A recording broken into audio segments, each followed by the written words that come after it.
So it's important to know if it's you and other individuals, do you want everyone to have full control? Is it that type of situation? If it's not, then you want to consider having a manager-managed LLC. In that situation, you will have individuals who are members, and then you will have an individual or individuals or an entity. An entity can be used as well, another LLC or corporation, to be the manager.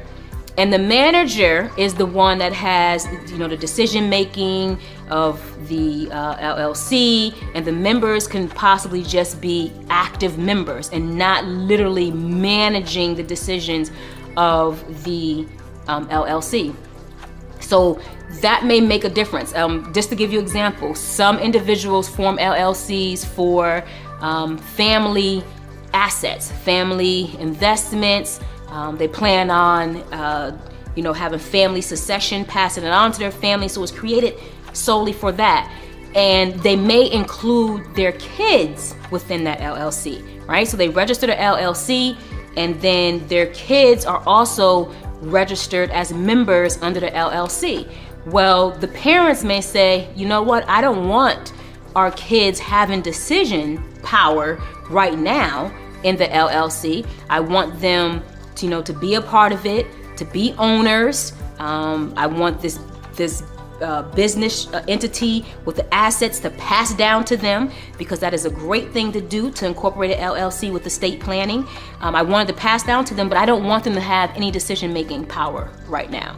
And so in that case, a family the parents could register an LLC and register it as a manager-managed LLC, where they name themselves as managers and they name keep the kids as just members. So that's just an example of how that is used. It can be used in any type of service or product offering company. That's just an example of how you need to think about member manage and manager manage.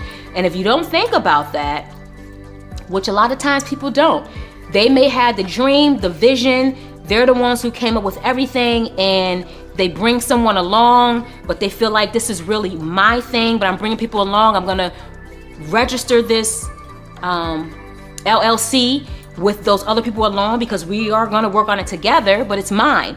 And if it's not put in black and white, the type of structure it is, then by default, whoever you brought along has just as much, control and power as you do. So you want to think about if you want your LLC to be member managed or manager managed. And so this brings me to where I ended off on part 3, mentioning the operating agreement.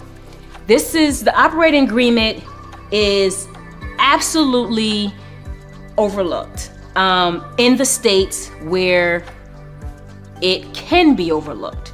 A lot of times it is. Most of the time it is.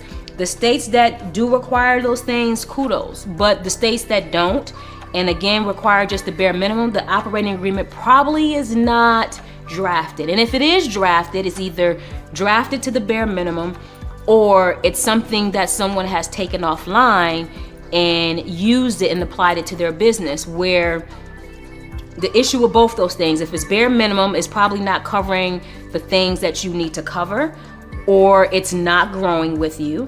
And if it's taking just offline, then you're probably actually binding yourself to something that doesn't even apply to you. And then if and when something comes up and you use your operating agreement, you may have, come down and made a decision on something in a way that you wouldn't have done it, but you have used operating agreement you found online and it doesn't even apply to you.